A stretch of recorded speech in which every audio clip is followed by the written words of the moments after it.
अस्सलाम वालेकुम नाज़रीन।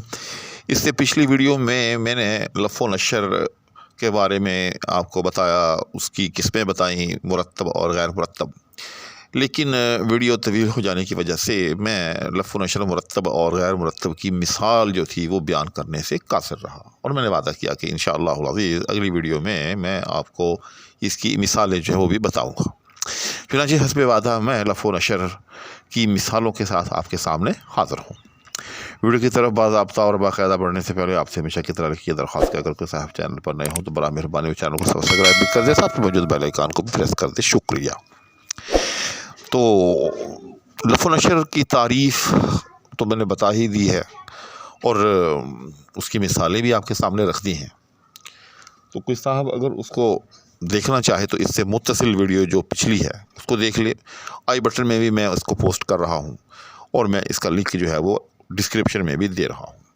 और थोड़ा सा दोबारा भी दोहरा देता हूँ कि लफ़ व नशर का मतलब ये होता है कि कोई आप ऐसा लफ्ज़ इस्तेमाल करें, पहले एक करें, दो करें, तीन करें, ठीक, जिसमें कोई इबहाम हो, जिसमें कोई तशनगी हो, और आगे चलकर फिर उस इबहाम और उस तशनगी को जो है वो दूर करें।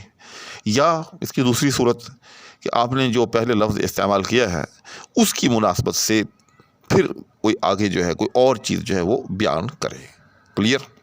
तो इसको कहते हैं लफ़ व नशर, यानी पहले जो आपने लफ्ज़ इस्तेमाल किए वो लफ्ज़ हो गए, यानी आपने उनको लपेट कर मलफूफ अंदाज में बयान किया, और आगे चलकर फिर उसी की जब वजाहत की या उसी की कोई मुनासबत बयान की तो वो उसका नशर हो गया। यानी आपने जो पहले एक चीज़ मलफूफ अंदाज में बयान की थी, अब आपने वो खोल कर उसको नशर करके, जिस तरह से ख़बर नशर की जाती है, खोल कर बयान की जाती है, फैला दी जाती है, आपने उसको जो है फिर खोल कर बयान कर दिया।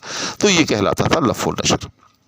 अब मुरत्तब और गैर मुरत्तब के बारे में मैंने आपको बता दिया था, लेकिन मिसालें रह गई थी, तो इनके बारे में भी दोबारा दोहरा देता हूँ। मुरत्तब का मतलब यह है कि आपने जिस तरतीब से दो लफ्ज़ आपने जो लफ़ में लिखे, और जब आपने उसकी तशरीह और तौज़ीह या उसकी मुनासबत से कोई लफ्ज़ आगे बयान किया, तो अगर तो उसी तरतीब से उसको भी लाएँ तो फिर उसको लफ़ व नशर मुरत्तब कहते हैं, और अगर उस तरतीब में जो है वो गड़बड़ कर दें, उसको आगे पीछे कर दें, तो फिर उसको लफ़ व नशर गैर मुरत्तब कहलाते हैं।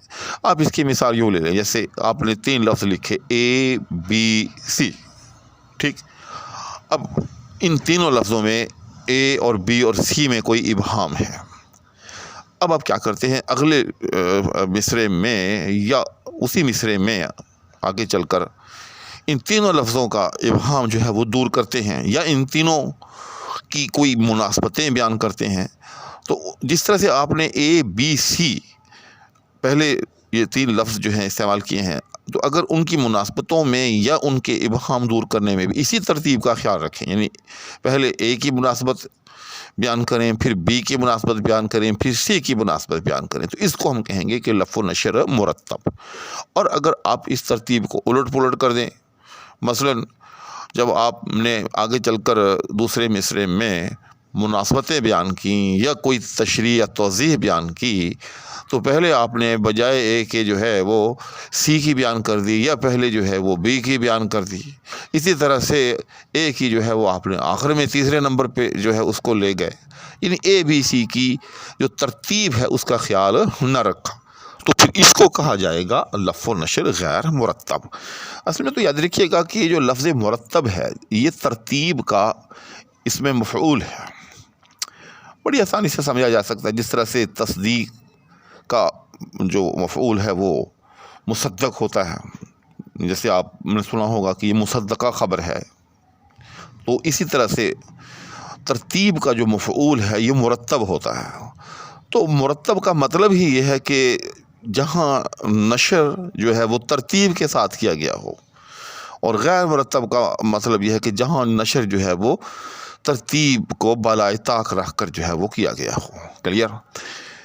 तो दोबारा वजाहत भी हो गई। अब मिसालें रह गई थी, तो मिसालें आपके सामने मैं बयान करता हूँ।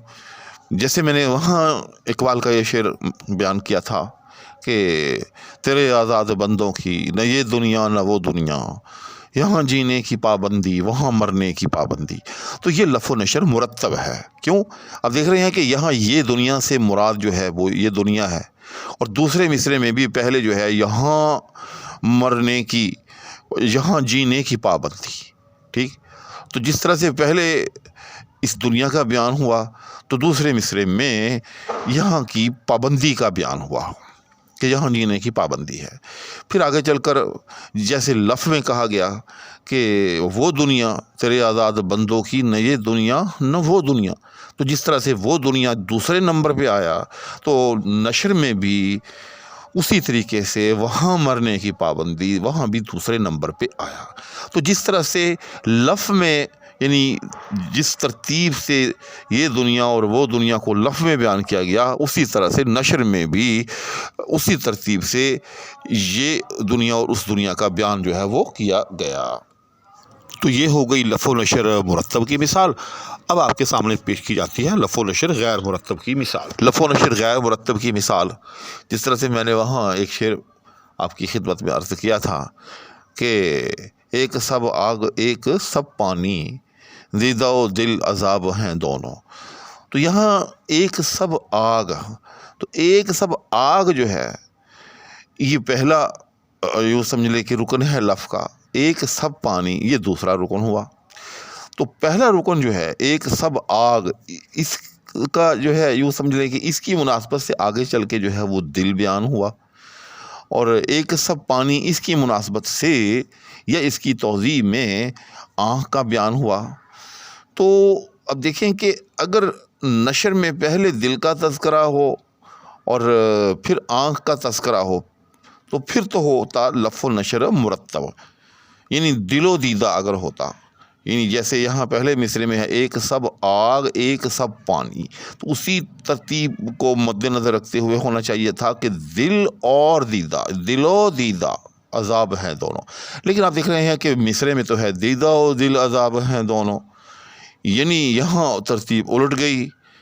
پہلے آنکھ کا ذکر آ گیا، پھر جو ہے وہ دل کا ذکر آ گیا دوسرے نمبر پہ، جبکہ لفظ میں یا پہلے مصرے میں پہلے جو ہے وہ دل کا ذکر ہے پھر آنکھ کا ذکر ہے. تو دوسرے مصرے میں یہ جو ترتیب الٹ گئی ہے، ترتیب کا خیال نہیں رکھا گیا نشر میں، تو اس کو ہم کہیں گے کہ یہ لف و نشر غیر مرتب ہے. یعنی جس ترتیب میں چیزوں کو لف کیا گیا، آگے جب ان کو نشر کیا گیا تو اس ترتیب کا خیال نہیں رکھا گیا. تو بس اسی کو جو ہے وہ لف و نشر غیر مرتب کہتے ہیں. تو امید ہے کہ میری ان مثالوں کے ساتھ اب آپ کو اور اچھی طرح سے سمجھ میں آ گیا ہوگا کہ لف و نشر مرتب کیا ہے اور لف و نشر غیر مرتب کیا ہوتا ہے. اسی کے ساتھ اور دعاؤں کی التماس کے ہمارا خاکسار آپ سے اجازت چاہے گا. اللہ حافظ.